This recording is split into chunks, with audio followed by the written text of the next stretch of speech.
कंधे पर कपड़े का थान लादे और हाट बाजार जाने की तैयारी करते हुए भक्त कबीर को माता लोई ने संबोधन करते हुए कहा, भगत जी, आज घर में खाने को कुछ भी नहीं है।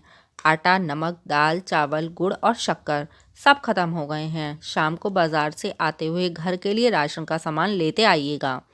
भक्त कबीर ने उत्तर दिया, देखता हूँ लोई जी, अगर कोई अच्छा मूल्य मिला तो निश्चय ही घर में आज सामान आ जाएगा।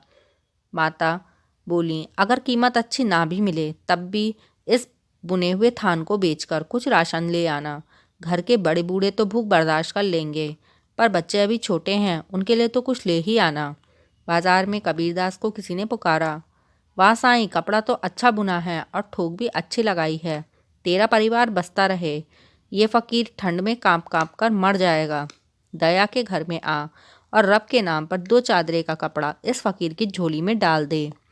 कबीरदास बोले, 2 चादरों में कितना कपड़ा लगेगा फकीर जी?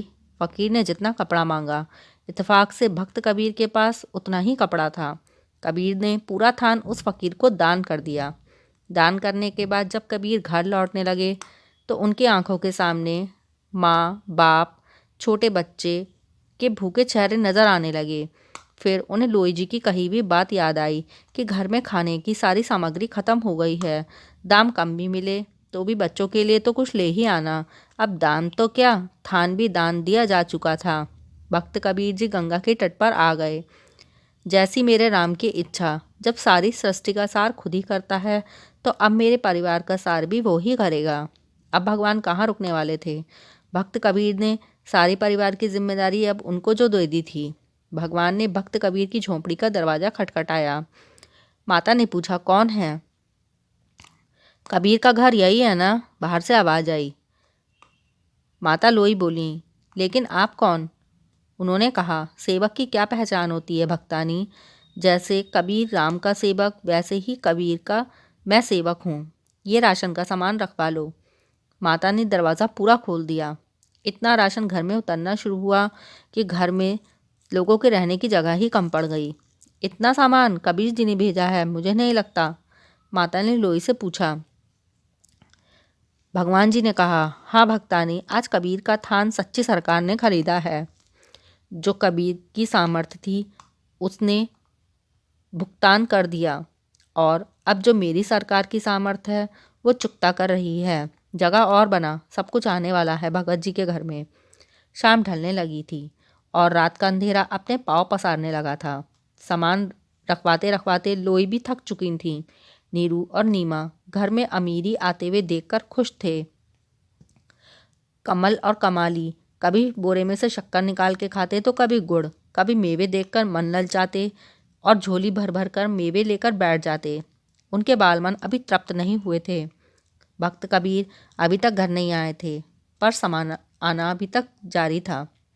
आखिर लोई जी ने हाथ जोड़कर कहा, सेवक जी, अब और बाकी का सामान कबीर जी के आने के बाद ही ले आना। हमें उन्हें ढूंढने जाना है क्योंकि वो अभी तक घर नहीं आए हैं। भगवान बोले, वो तो गंगा के किनारे भजन सिमरन कर रहे हैं। फिर नीरू, नीमा, लोई जी, कमल और कमाली गंगा किनारे आ गए। उन्होंने कबीर जी को समाधि से उठाया। सब परिवार वालों को सामने देखकर कबीर जी सोचने लगे, ज़रूर ये लोग भूख से बेहाल होकर मुझे ढूंढ रहे हैं। इससे पहले कि भक्त कबीर जी कुछ बोलते, उनकी माँ बोल पड़ी, बेटा, कुछ पैसे बचा लेने थे।